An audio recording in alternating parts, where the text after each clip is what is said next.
Good morning, family. Good morning to all of my YouTube family, Facebook family, Instagram family, Snapchat family, all of my social media family. This is how we're doing. Coming live and direct to you via the World Wide Web. And today, I saw something that hit me really um, in the gut, I guess. And it was a former church, pretty much my very first church that I actually became born again at, that I accepted Christ as my personal Lord and Savior, and was really taught a lot of important truths at the age of about 21. I'm now 51. Hey, it's amazing. It's been 25 years since this experience that I had. Um, Meeting Christ and walking with Christ. And I am shocked because I've seen over the past 25 years some good and some horrible things happen within the church of the Lord Jesus Christ. One of the things that I've seen more than ever before is adultery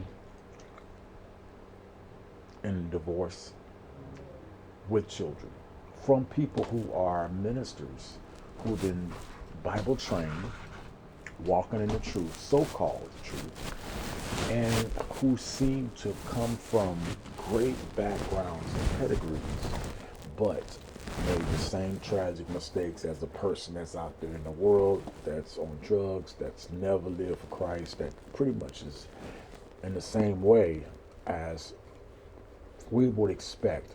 We expect a person growing up in a real poor family to grow up and to not be involved with the faith message or the Christian message. It has to be taught by someone that you know and then you believe in. And then that belief, as we call it, conviction or faith, leads you down a path that you don't know where it's going. I remember when I first got saved way back in 1997, the pastor that brought me into the kingdom said, God's got a great plan for your life. That was the message. God's got a plan for your life. And a lot of times you're like, that's great. Okay, good. The problem is the Lord never tells people what that plan is, or the person never actually finds out what that plan is before they die. And then I went to Bible college at a school called Rhema, where the minister was named Kenneth Hagin, a white man from West Texas, or East Texas, really. Not West, but East Texas, McKinney, Texas, North Texas, Dallas area, who came out with a message of faith. Faith. Not really specific faith on specific promises, but pretty much the overall Christian faith. Now, in his messages, he preached more like messages on faith to obtain promises. Not faith to live, but faith to obtain promises. So many of the people that I went to Bible school with, many of the people that are no longer with us, that have passed on, and many people who are no longer with us, they have left the so-called faith, the denomination that I was a part of, which we would call myself Pentecostal Assemblies of God, Holiness, European Pentecostal Assemblies of God, Holiness. And I have to say that and accept that, because you have to understand where I'm spiritually from to understand where I'm talking about. If you are a Baptist, Methodist, Episcopal, Lutheran, many of the main denominations, I would not be able to relate to you. But if you grew up in the denomination that my channel is all about, you will understand what I'm saying. And so, when I first got saved, I got saved in a church called Word of Faith International Christian Center. Word of Faith International Christian Center was located in Detroit, Michigan. And that church had became a powerhouse at the time I was born again. The church was founded in 1978, so by the time I find out about it in 1997, this church was almost 30 years old. And I remember getting saved, and I ended up doing something that I didn't even know would open up these supernatural doors. I joined the choir. Yeah, I joined the choir. I didn't even know I could sing until later on in my life I found out I had a gift. As I joined the choir and I started singing these songs in the choir, it opened up doors for me that I didn't even know was going to open. And even to this day, those doors have been opened to me because of the ability to sing, or as I found, the passion for the praise and worship industry. Now, of course, there's a lot of evils within the praise and worship industry. too, so I'm not here to come and make a statement that praise and worship is 100% holy, because it's not. But what I am saying is that just like the world, country music and the other genres, praise and worship is another genre that has just as many demonic devils and angels, and we're battling every day. And that's why I'm making this blog, because it almost seems like when it came down to it, the people that supposedly were my leaders were the ones that ended up making some of the most tragic decisions in their spiritual walk.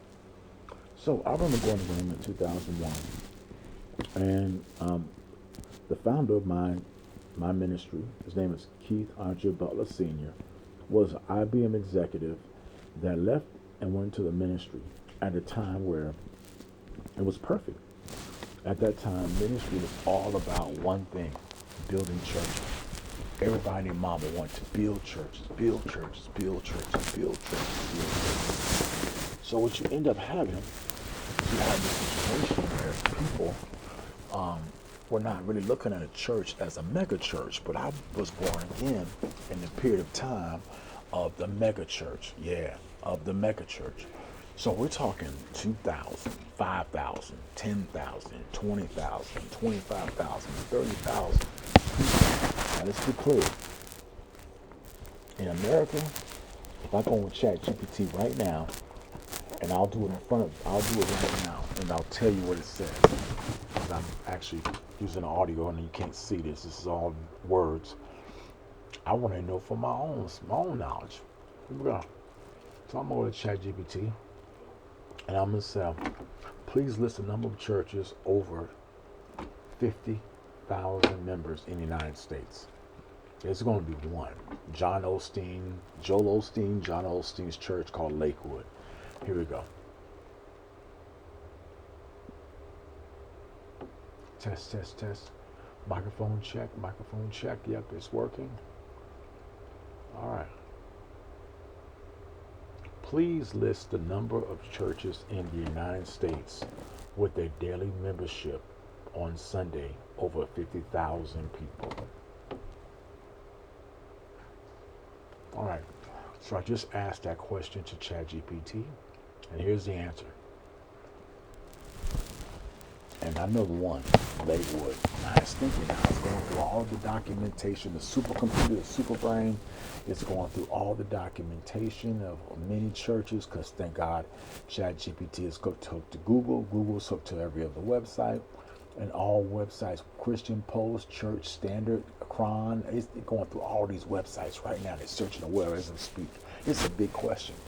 And so as it's doing this search, it's going to tell us. It says the short answer, very few.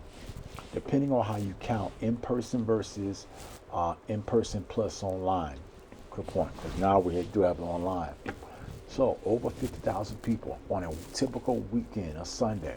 Here are the names. Gateway Church. Now, I didn't know this church, but Gateway is where it's located in Texas. Yes. But guess what?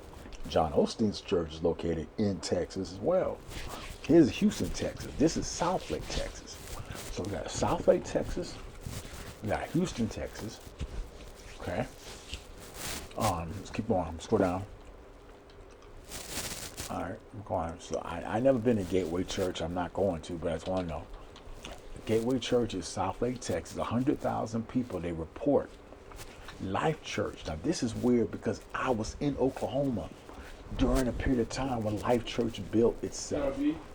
Life Church, they say they have over 80,000 people. 85. Sorry for the background. 85,000 people. Now, Edmond, Oklahoma is the suburb of Oklahoma City where I used to live. And one second. I'll stop this. Go. I'll make this walk a little bit. Sorry about it. I'll come right back.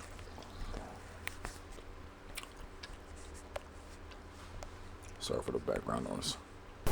All right, so one of the things I want to discuss and talk about is the aspect of church. People say, Pastor, how do I deal with the issues of when I see church splits and ministers that I followed for years break off and they start 2 churches or 3 churches or 4 churches, And then they basically expect you as a follower who you volunteered, you've given thousands of dollars, maybe millions of dollars to that ministry.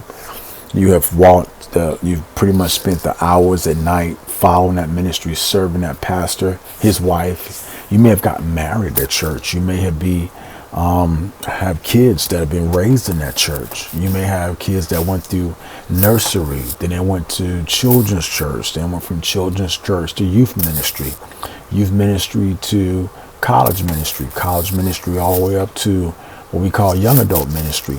Then of course marriage ministry, and then from there they don't really have an elder ministry in America. We don't really do a good job of ministering to anybody who is over 50, which is a tragedy. I've only seen that done at one church that I've been around. That was not a big church, but it was a small church that had maybe 5,000 people. So compared to what I'm about to talk about right now, the churches that were over 50,000 members weekly, down to the average, which is about, I'll ask the statistics in a second. I think it's 500 members per church is the average. Let's ask this ChatGPT. What is the average church size in America in 2025?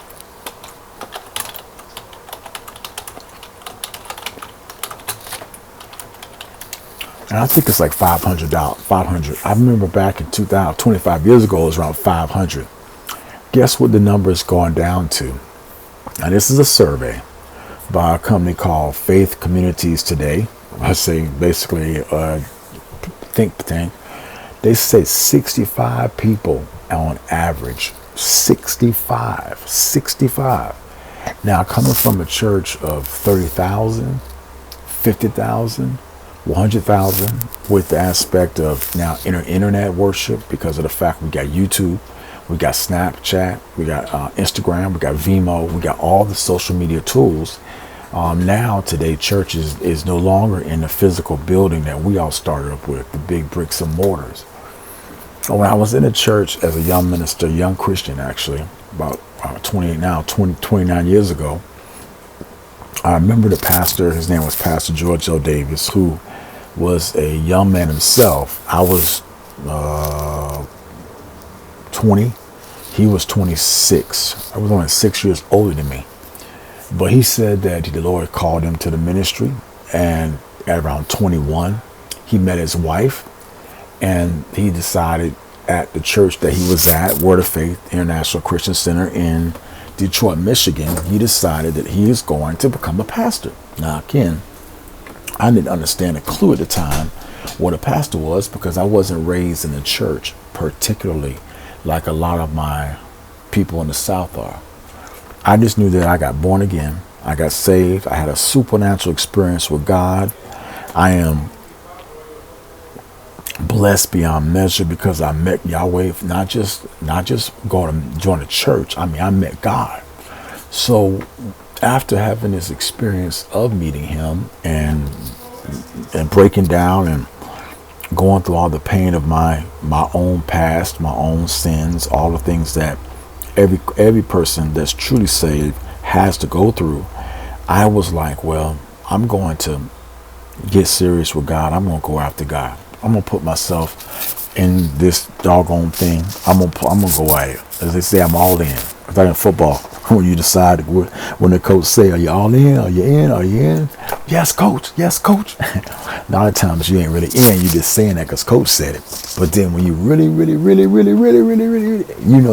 would run through a wall for coach. You feel me? That's how it was for me. So as I was in this church, there was a young minister that Pastor George L. Davis was competing against that I didn't know really anything about. And he was the son of the founder. His name is Keith A. Butler Sr. Well, he had a son, Keith Andre Butler Jr.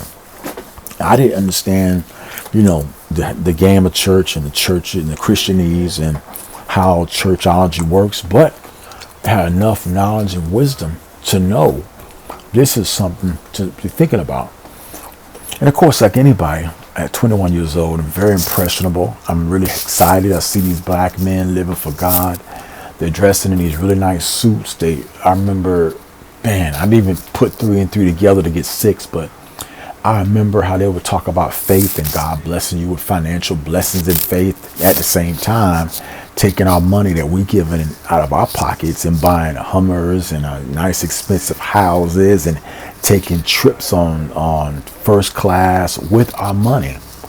And a lot of us said a word. We didn't say a word. We're talking 1997, 8, 9, 2000, 2001. I call it the golden era of the church.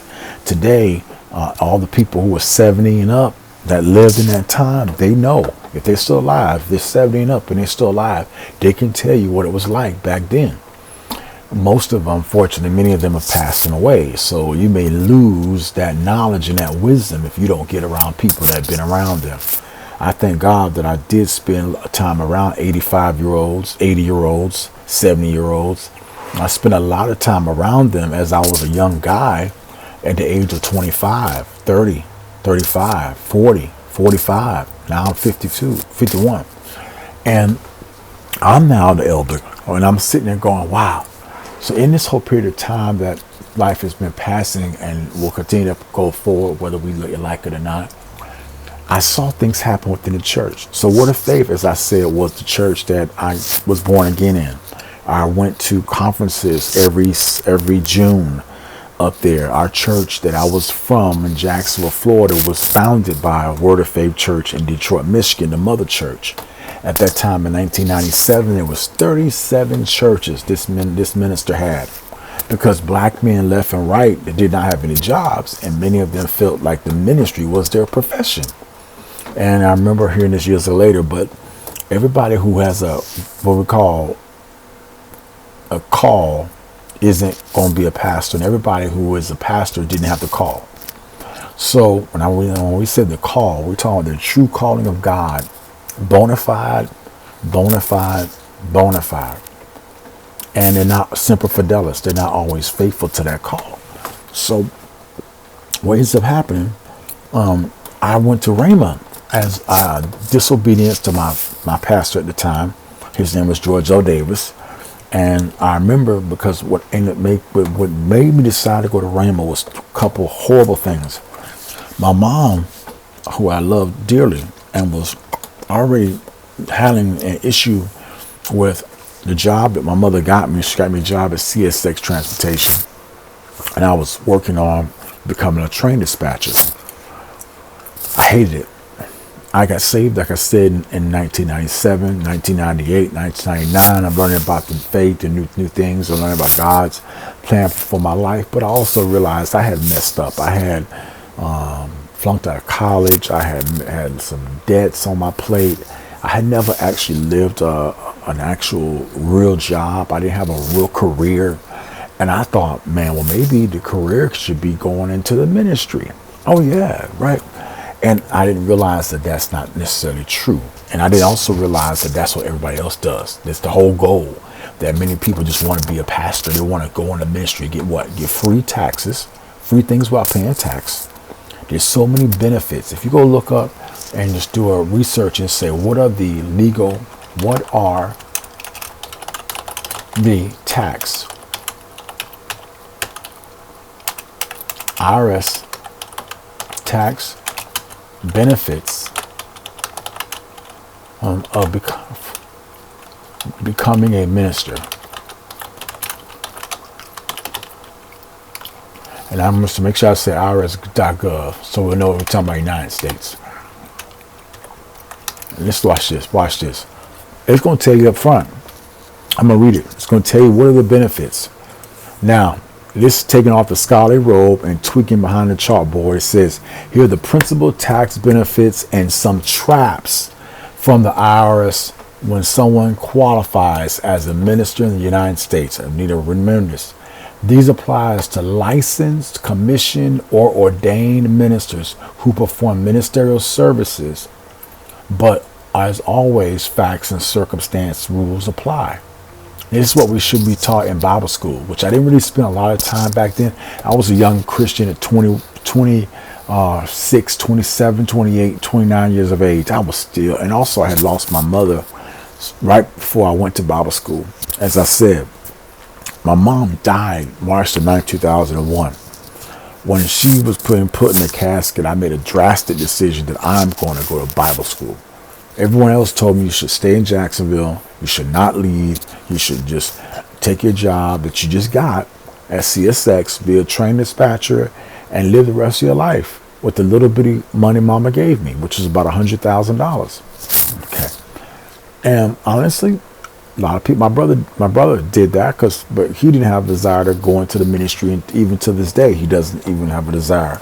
But for some reason, I have met Christ, and at the worst times of my life, and at tragedies of my life, and those tragedies drew me to him. I can't say whether it was the tragedies or it was him. I just know one thing: they both connected. So, a minister by the name of Keith Andre Butler Jr. was the pastor's son of the huge mega church in Detroit, Michigan. And he was basically by de facto going to be the next in line to be pastor of this mega church. At the time, Word of Faith International Christian Center was about, in 1998, it was probably 30,000 members strong. And then I had heard of, because at one of the conferences that we went to up there, Tim Story, Kenneth Copeland, Kenneth Hagin, Senior and Junior, Charles Capps, Jared Savelle, Jesse Duplantis. This African-American minister was bringing in all these European ministers to preach to us blacks in Detroit. Now, understanding Detroit and understanding the poverty and the racism and the prejudice, it didn't make sense, because he was going against what the history of America, in the sense that you're African-American male, you're Republican, you believe in Republican ideas, but you have a city that's poor, that's defunct, that has been destroyed through the riots of 1967, and on and on and on. So bad that millions of people have left Detroit to go down to Dallas, to go to Atlanta. So it was kind of almost like, whoa. So now here in 2025, guess what's happening? Whites have gone into Detroit, rebuilt it, and now all the blacks that left Detroit, their kids want to come back to Detroit. So, I know it's crazy, but that's where it is. And so, after this experience of being in Detroit, I was like, okay, I see the future. So, my mother passed away. I take the little bit of money she gave me. I decided I'm going to seminary. I go to seminary at Rhema. Didn't know this, but the year before I went there was a person that I didn't know very well, but it was the family of Keith Andre Butler Sr. that went to Rhema.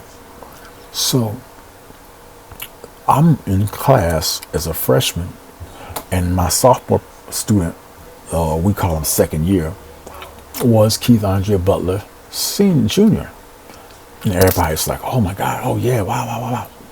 Now, not only did he go to Rhema, but all of his two sisters went to Rhema as well, because they had a total of 3 children.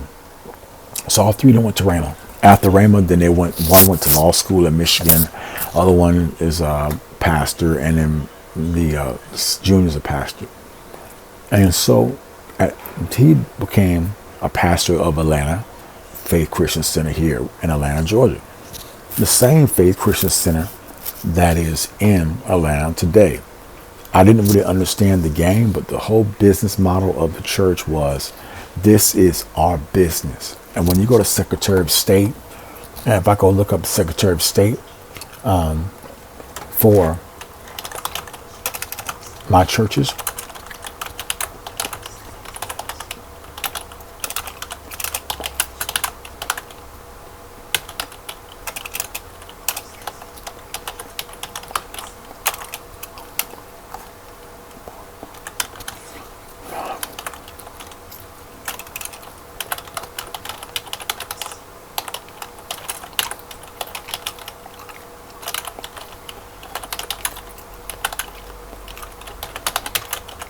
you can do this online, because this has to be done online, especially in the aspect of faith-based initiatives. This is definitely done online. Okay, so my church is online. And you can look up any churches. All right. So once again, it shows you when you click on the guide. It's called a Georgia eCore Business Search. So I'm going to click on the guide, and then from there, I'm going to enter in the name of the entity. That's the name of the church. Church called it Entity, and I can name on it Faith. Now they call it. They should call it Faith Christian Center. It should still be the same. Sorry, gotta enter that entity. FAITH.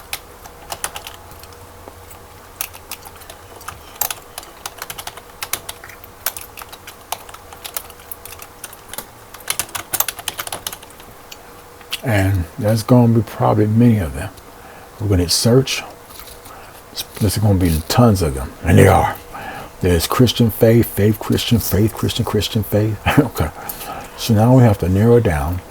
And we have to look up the locations.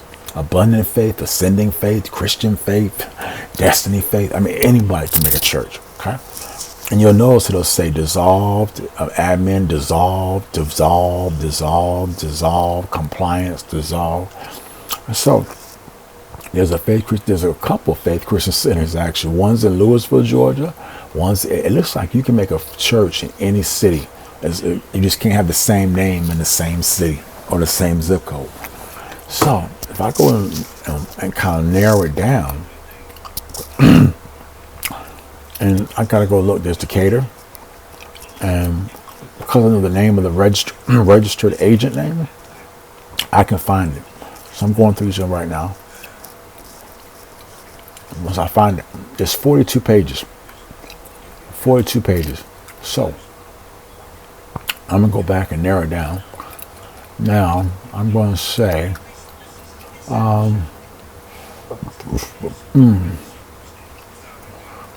nope, I'm going to have to go through all 42 pages. But again, as I go through all 42 pages, you'll be able to see that this is pretty big.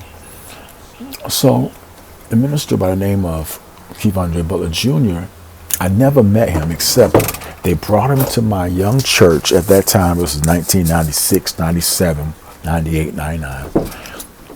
And of course, all of us new believers and new members of this church are like in awe, right? Because we love our pastor, we love our founder.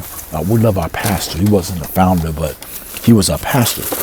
And this was our pastor's basically founder, son. So he was paying, big deference or respect to this young man. And they're about the same age. And so I'm like, okay, so we're about the same age at this time. I'm maybe the same age, but as it relates to the standpoint of the word, he's supposed to know more than I. Why? Because he's been raised in this stuff. Amen. So, and I was not. I was baby. And I didn't know that I'm supposed to, until later on, that I'm supposed to study on my own and don't just accept what's being taught, but go challenge it, go look it up, go find out the answers, go double check the messenger, trust but verify everything. These are things I've learned now, but back then, these are things that weren't taught to us. So as it related to, my experiences as a baby Christian in the church, all I did was do what most people do. I spent hours and hours in the Word from Sunday to Sunday. I hear the Word, I go home, I study it, I hear it, I go home, I study it, I hear it, go home, I study it. I go to Wednesday night services, I go to Tuesday night touch group, Tuesday night touch group, Wednesday night choir, Thursday night service. Because we had it so much that I was in church like out of 7 days, 5 days of the week. Now, I didn't understand back at that time that I gotta slow down. I gotta have a job. I gotta pay my bills. I gotta get married. I gotta do all these things. But I was just so excited, man. I was so excited. So excited. And it was great. It was kind of a stupid time because you just don't know anything. And so everything is exciting. Everything is great until later on. And you start learning about the game and you start seeing the fraudulent things and things like that. So then all of a sudden, my, teacher at the time, name is Kenneth Yeagan Sr., was 83 years old, and he was teaching our class at Rhema, and he was, of course, 83 years old. We didn't know he was getting ready to pass away. None of us did. All we knew was he was like the prophet. He was the man that all of us looked up to, just like we would, Alexander Dowie or Smith Wigglesworth or any of these great ministers of God, Wesley, John Wesley, etc. Except this was our version of those guys. Because he was 83 years old. He had been preaching for 65 years. Now, I never heard of him until 1997. So I had a lot to catch up on. And boy, have I, and I still am. And so, look at that, okay. There was a Faith Christian Center in Kennesaw, Georgia. It's no longer there. And Kennesaw is the happening spot everybody's wanting to move to. McDonough, Valdosta, Covington, Flat Shoals Parkway. What's the next one? There's Word of Faith, and that's in Waycross. Now, this is like the whole state of Georgia. So if I can narrow it down to one area, I would, but it gives you the whole state. Because you got to know what the registered name is. So I'm looking through 42 pages. Why is this important? Well, it's important because I wish I could sort. There's no sort builder here. Whoever created this program did a horrible job. Oh, it's only 2 pages. I thought it was it's 42 records, but it's only 2 pages. I'm gonna go back and look at my page on Facebook, because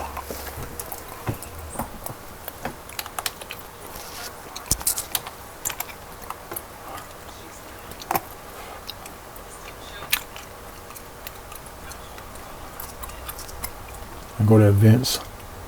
There's a section called events.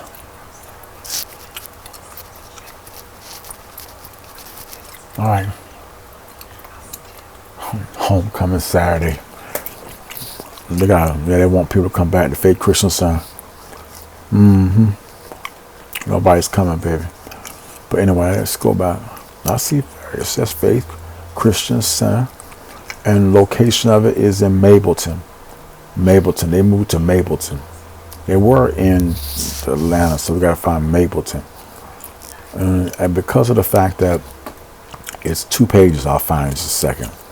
College Park, Stone Mountain, Warrensville, Decatur, Sylvester, Georgia Highway, Decatur, Washington, Louisville, Kennesaw, McDonough, Hempsila, Flat Shoals. Wow, how come they're showing up? Columbus, Austell. There it is. They call it Word of Faith. They call it Austell, Georgia, but they show on the website they call it Mableton. It's really Austell. Notice the active agent, his name is Victor Westbrook. Victor Westbrook. And this is the church I found it right here. It's in compliance. They formed in 2004 when this church was founded. 2004. This is after I went to Rhema in 2001. But there was a Word of Faith church back in 1997, because I remember we talked about it, and it was in Atlanta at that time.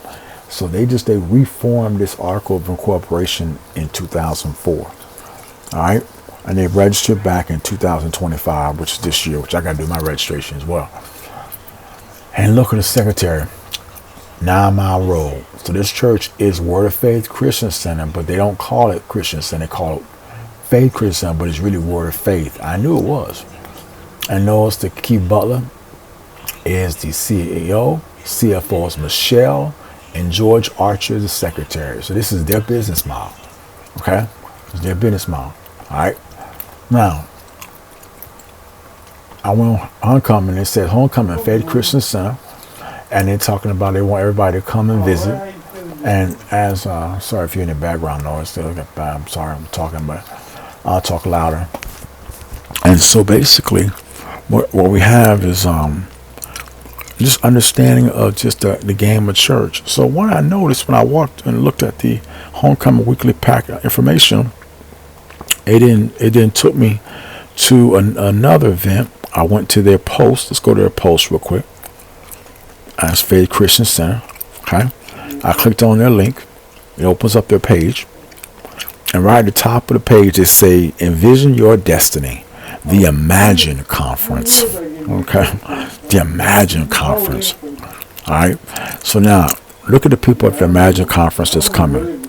We got, of course, the young man I met way back in 2000, and this was 2011. He went to Oral Roberts University, and he was put in place after Pastor Joe Gregory was fired, and because Pastor Joe Gregory did not want to follow the rules of Bishop Keith Butler. So what ended up happening was they fired him, and Pastor Joe Gregory is a church called Linked Up Church. I'll look it up real quick.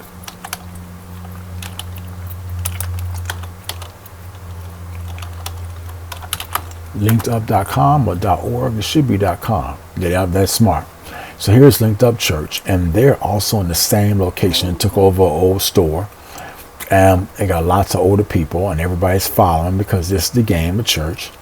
And of course, average person in these churches, like I said, they're like most of us. They're ignorant. They don't know anything about the word. Maybe 1-2% might get deep in the word, but most people are I'm just want to be a part of a church, just be a part of a group. And I agree with that. That's benefits to that. But then that's the starting point. That's not the end. So you look at Linked Up Church, and if I go and say Linked Up Church, and we go and we do the same thing, we go to the Georgia Department of Registered Divisions, I can show you where Linked Up Church was founded. Oh, yes, okay? So once again, KD, yes, sir. Linked Up UP Church. Now, that is the name of the church. And here we go. I want to see, there's only one. So thank God. No one's taking that name. He was smart. So he founded Linked Up Church in Powder Springs, Georgia. Here is his church name. And he founded it in 2013. So now, after he founded it, you see he was in Ackworth. That's where they live. Now this is a black family, but they live in Ackworth, Georgia. Now let's go look up the map of Ackworth, right, guys? Because I want to make sure you understand that if you are really a true minister, you should live in the same place that you are preaching at. I'm not going to spell Ackworth right. I don't have that mentally remembered. ACKWRTH.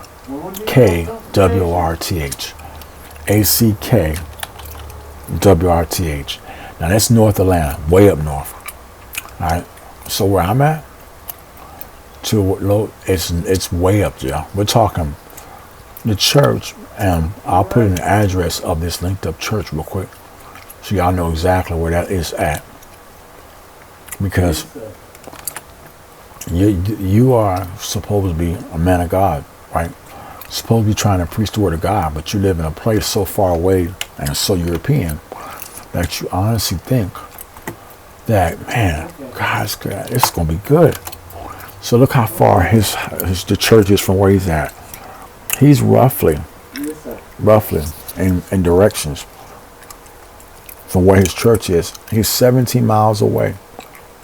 Roughly, that's what it says, 17 miles.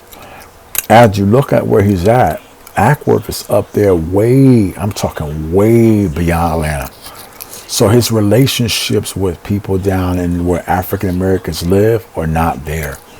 Because you live way up in Ackworth, you actually got people down here in the middle of Atlanta that need the word of God, and you can't and will not be able to spend time with them because you're too far away. It's common sense. Now, if I go look up the statistics of Ackworth, Georgia, all right, I want to make sure you do that. All right.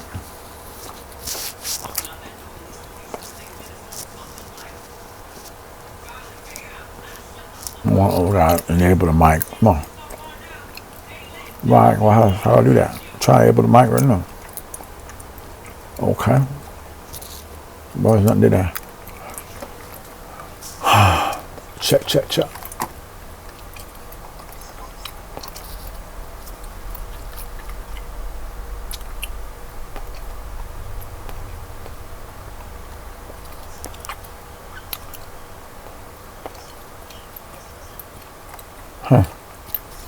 All right.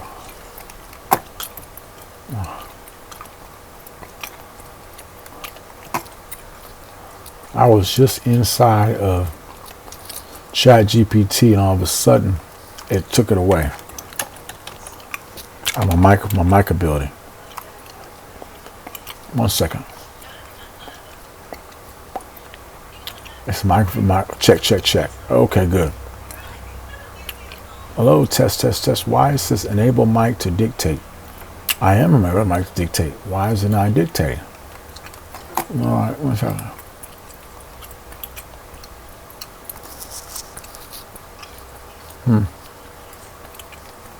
Go to settings. Turn on microphone.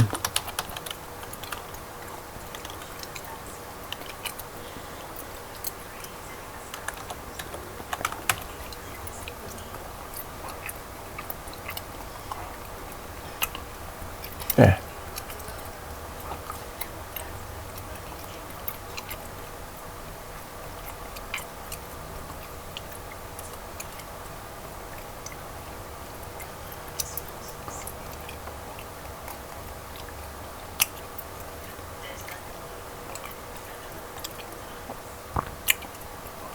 Give me a second.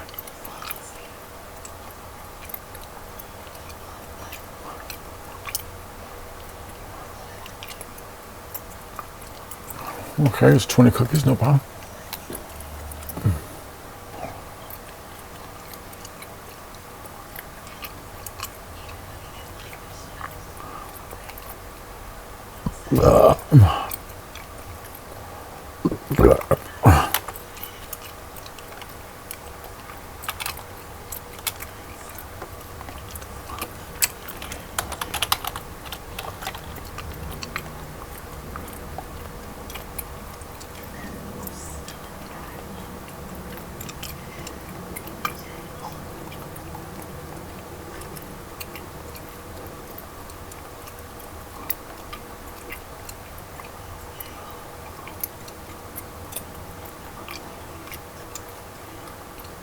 Okay, I got a set. Sorry, I don't know. ChatGPT was doing something weird. Glad I caught it. I must have something running. Anyway, why is this important to me? Well, because now, as a believer, I'm not going to be following any minister that is making abundance of money, just like Bishop Butler's kids did, and you're going to do the same thing to me, and you're going to. And it's kind of funny because where he lived at, it don't even show an actual. I should have put his address. It's Powder Springs, but where is their address? I didn't put their address in there. Okay, this is the church, but the other church for is Brownsville, and they live here at Tatton Run. Now, go back up here. Make sure I put in Tatton Run. Now you get to see exactly where they live. Okay, 19 miles apart. Now, of course, in Georgia, everything is 19 miles apart. True, but I want you to see this area. And we're going to do a research of the zip code. I'm going to tell you exactly the zip code. Okay? A nice little house in the back up here, right there, in a white area. All right? Now, we got the zip code, and it's 30001. All right? We're going to go to ChatGPT, put it over here, and say, please give me the demographics of this zip code.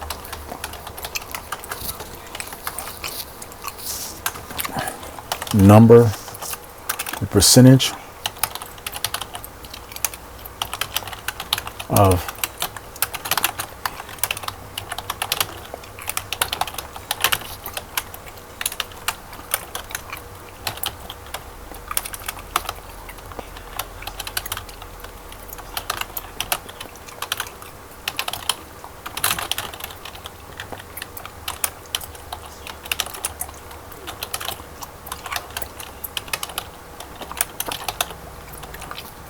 All right. Now, guess what it's going to do? It's going to give me all this. It's going to take the zip code. It's going to tell you the percentage of African Americans. It's going to tell me the salary, the average salary, and you'll be able to see. My question is, would I do that? And now that I know, no. 65% of the population is white. 18% is black. 18% is black. 60% is other, meaning mixed. But roughly 66%. The average household income is $107,000, $107,000 per year. Okay? Now, you think that the church that he's founded at, I'm going to go and do the exact same thing for where the church is located that they moved to. So you get that as well. Now, this is Pastor Joe Gregory, who is at Linked Up Church. And but Linked Up Church connects to the Word of Faith. And honestly, I can't sit back and be angry because this is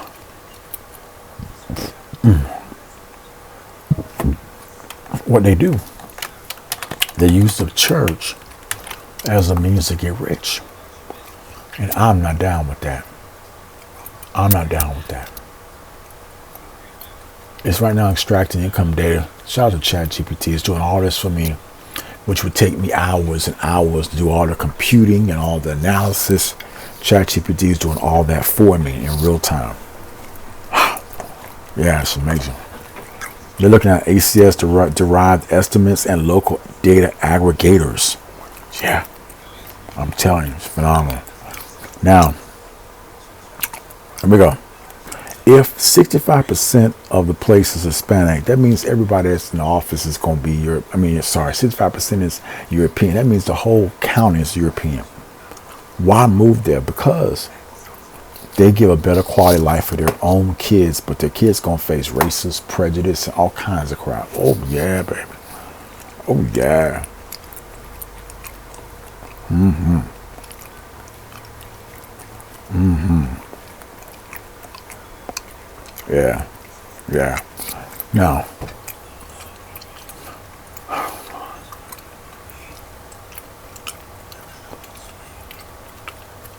they break it down based upon how many people make certain salaries. Over 3,000 people make over 150,000 per year. Mm-hmm. Now,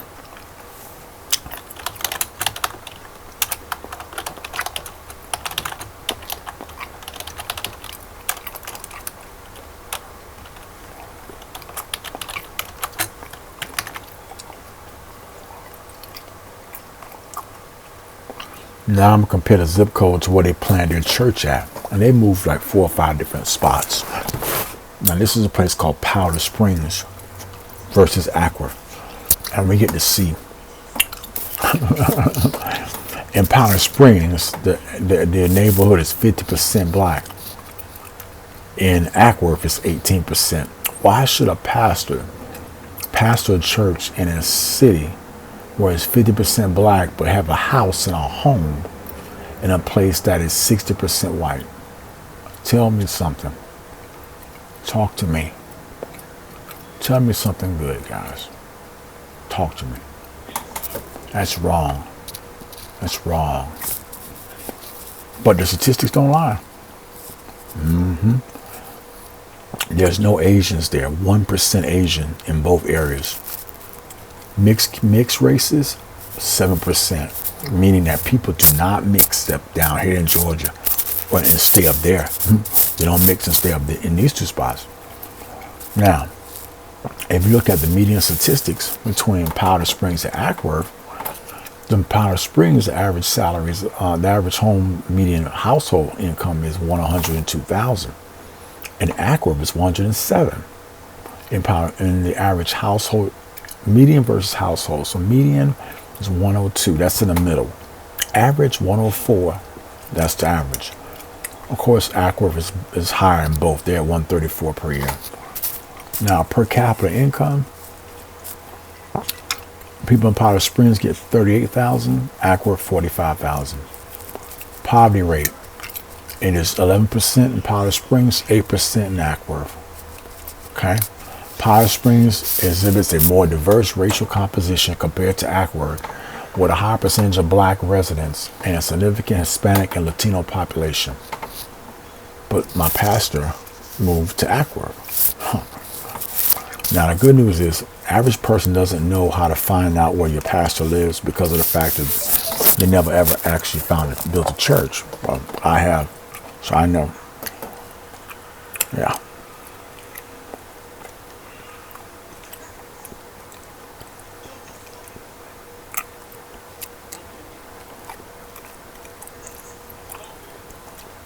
Okay.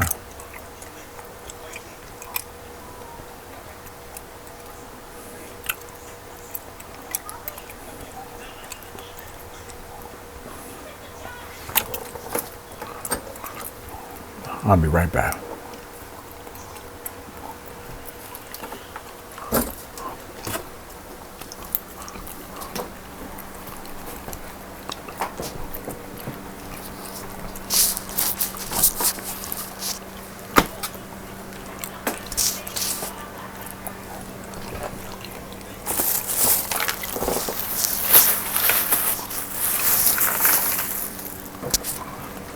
But what gets me upset, I guess, is that as a young believer, I didn't know this.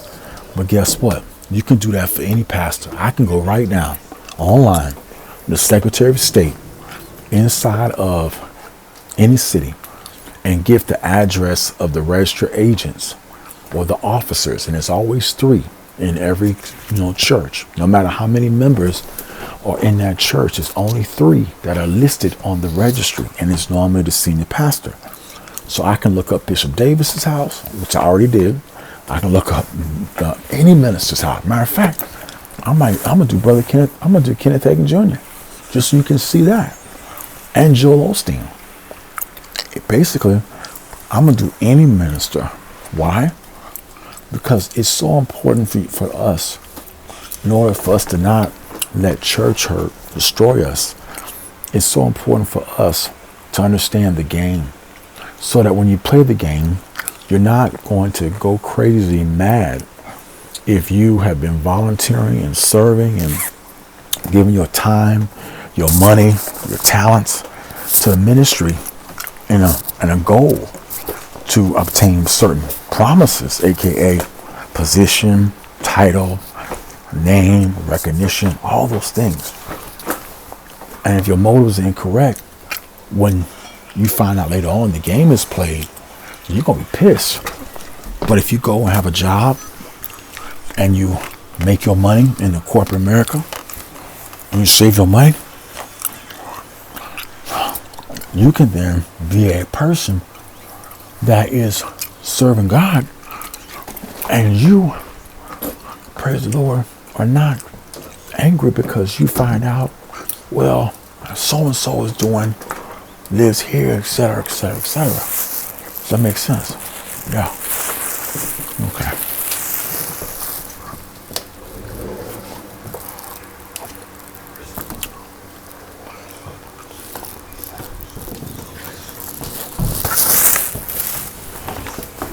So, one of the things that shocked me was the fact that when I found out that yours truly had divorced and had left his family, I was shocked because I couldn't understand why that happened. I was like, what's going on? Yeah. I was upset. I was mad because I'm sitting there thinking to myself, well, if yours truly is a man of God, he's going to operate in that particular way. But he wasn't. No, he wasn't doing that. Oh, nice and cool. And so I was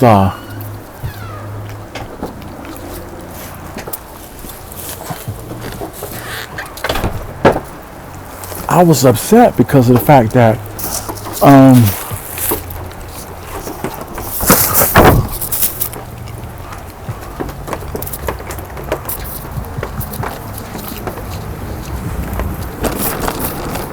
I was upset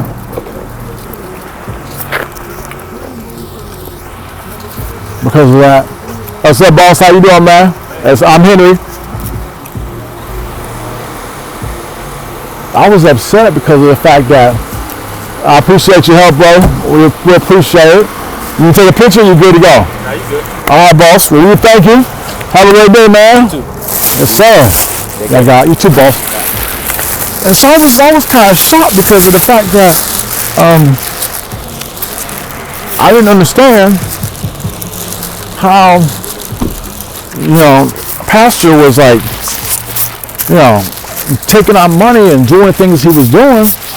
And I was kind of in a response like, well, Lord, I'm going to deal with this the way I deal with it and just kind of like not get upset. But then now 10 to 15 years go by and I'm sitting there and I'm upset because not only am I dealing with the complications of, we're talking millions and millions of dollars, and then with the financial aspects of the ministry, you know how much money that we have to manage. These people's assets, man. These tithes and offerings they're giving out. That's a lot of money they give out in tithes and offerings every day. And so I'm like, what? I'm mad because of the fact that I got to see what I saw and see the issues going on. Oh no. Nuh-uh. I was like, well, so as it relates to, pastor, I was like, well, okay. But what ends up happening, of course, a lot of times within a church is the aspects of, mop, this is wet outside. Write this down. Oh, it's raining outside. I'm going to have to deal with the consequences of what happens to the people of the church. What happens to the average congregants, right? Because a lot of them, they don't know the Bible. They don't understand well, we call it church Christianese, as I call it. Like another foreign language. And the game that's being played. And those that know the game and they don't stand up against it, God's got a special place in hell for them. Because he gave us a commandment. And we must walk in love. And we have to. Because there's a lake of fire waiting on them. And so when I was when I didn't have any clue about this, I'm looking at myself, well, okay, fine. So then I go to graduate, and all of a sudden there was a kind of underground information that was saying, well, Pastor so-and-so had an affair. I was like, what? What are you talking about? And so, of course, as a person that grew up in the church, we were always taught, keep that, don't touch my don't touch my prophets, keep that, pray for them. And that's exactly what we did. And so that's exactly what I did. I prayed. Well, it was true. It wasn't a lie. It was true. And the good news is that we found out it was true. And, that way. Found out it was true. And I had to say to myself, well, I'm glad I learned from his mistake. But I'm not going to fall down that trap. That trap is always out there, It's always out there. So, I found out that people said it was pastors and First Lady. Well, it looks like it wasn't pastor and the First Lady. It looks like it was the son. Now let's be more transparent. When he got married to a beautiful woman. They both went to Rhema. Matter of fact, him and his wife was at Rhema when I was there. His first sets of kids with his first wife, she's gone. It's kind of sad, but it patterns so much like Kenneth Hagin Ministries. It's like the same thing that happened to Kenneth Hagin grandson, or Kenneth Hagin, we call him Craig. Same thing that happened to Craig happened to Keith Jr. So Craig, of course, cheats on his wife. She leaves him. Beautiful woman, but she did not stay away. She had like 4 kids for this guy. That woman stayed faithful. She got remarried. She's got a big family. I mean, it was like everything the woman did was just. So in the eyes of the whole city, it was like, well, her name was Missy Hagin. And of course, back in those days, everybody gets married, start having kids right away. They don't spend no time learning about themselves. They just go and start having sex, making babies. And then later on, after they've had 3 or 4 kids, they realize, I don't love you, and now I want to have a divorce, and now I want to move on. I want to go find somebody else, and da-da-da-da-da-da-da-da-da-da-da-da-da-da. But you got kids. You got kids. So now with Keith Andre Butler, or Keith Jr., we'll call him Keith. They call him the second, but we call him Keith Jr. for short. Make it much easier to understand. He is remarried, and he is, quote unquote, a person that was pretty much set up to be the heir apparent. He was really set up to be the heir apparent. I think everyone knew he was going to be the heir apparent. I know I did. Well, that's what happens in a lot of ministries. So guess what my pastor's going to probably do? His son, he's going to try to set him up to become the heir apparent. It just seems like everybody wants to make their kid the next man of God or the next person within the Trinity of churches. Everybody is not called. Everybody is not selected. Now, we all called to preach the gospel. We all called to be a witness, but we're not all called to be a pastor, prophet, evangelist, teacher, apostle. We're not called to the fivefold. So, and of course, in those that are called to the fivefold, it's a much more evil battle. It's going to be much more of a demonic attack. You're going to experience more demonic possession and attacks than you ever thought you experienced. But a lot of people don't want to talk about that. They don't want to say anything about that part. So, let me turn this off right here. Yeah. Oh, good job. Praise the Lord. Good lady there.